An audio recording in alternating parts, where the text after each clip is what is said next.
के तपाईलाई थाहा छ, जब तपाईँ रिसाउनुहुन्छ तब तपाईँले अरूलाई भन्दा बढी आफैलाई सजाय दिइरहनु भएको हुन्छ। गौतम बुद्धले भन्नुभएको छ, रिस एउटा तातो कोइला हातमा समात्नु जस्तै हो, जुन तपाईँ अरूलाई प्रहार गर्न चाहनुहुन्छ तर जल्नु त तपाईँ आफै पर्छ। हामीलाई लाग्छ रिसले हाम्रो शक्ति देखाउँछ, तर वास्तवमा रिस हाम्रो कमजोरीको प्रमाण हो। रिस त्यो क्षणिक पागलपन हो जसमा हामी यस्तो निर्णय लिन्छौँ वा यस्तो शब्द बोल्छौँ जसको पछुतो जीवनभर रहन्छ। आज हामी यो बुझ्नेछौँ कि यो आगोलाई कसरी शान्त पार्ने र रिसलाई प्रेममा कसरी बदल्ने। रिस किन उठ्छ? आध्यात्मिक कारण। रिसको जरो अपेक्षा एक्सपेक्टेशन्समा लुकेको हुन्छ।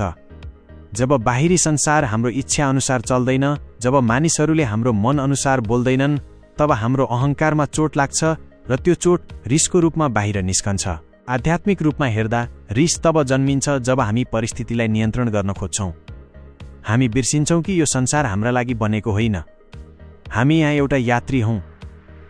जब हामी मेरो भनेको हुनैपर्छ भन्ने जिद्दी गर्छौँ, तब रिसको बिउ रोपिन थाल्छ। रिस अरूले दिएको उपहार होइन, यो त तपाईँभित्रको शान्ति गुमेको अवस्था हो। रिस नियन्त्रण गर्ने 3 सरल र आध्यात्मिक उपाय। 1-5 सेकेन्डको मौनता। जब रिस उठ्छ तुरुन्तै प्रतिक्रिया नदिनुहोस्। 5 देखि 1 सम्म उल्टो गर्नुहोस् र एउटा गहिरो श्वास लिनुहोस्।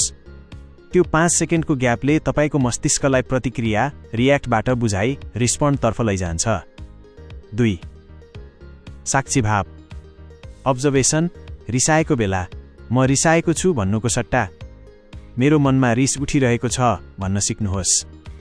जब तपाईँ रिसलाई बाहिरबाट हेर्नुहुन्छ, यसले तपाईँमाथि नियन्त्रण गुमाउँछ। तपाईँ नदीको बाढी होइन, बाढी हेर्ने किनार बन्नुहोस्। 3. क्षमा र करुणा। सम्झनुहोस्, जो मानिसले तपाईँलाई रिस उठाउँछ ऊ आफै भित्र कतै दुःखी वा अशान्त छ। अशान्त व्यक्तिले नै रिस ओकल्छ। उसलाई घृणा होइन, करुणाको नजरले हेर्नुहोस्। क्षमा अरूको लागि होइन, आफ्नो मनको शान्तिको लागि दिनुहोस्। ऊर्जाको रूपान्तरण। रिस एउटा ठूलो ऊर्जा हो। यसलाई विनाशमा खर्च गर्ने कि निर्माणमा, यो तपाईँको हातमा छ। रिस उठेको बेला बोल्नुको सट्टा हिँड्न निस्कनुहोस्, लेख्नुहोस् वा मौन बस्नुहोस्। जब तपाईँ रिसलाई दबाउनुको सट्टा त्यसको ऊर्जालाई बुझ्नुहुन्छ, तब तपाईँले आफ्नो जीवनको सबैभन्दा ठूलो शत्रुलाई सबैभन्दा असल मित्र बनाउन सक्नुहुन्छ।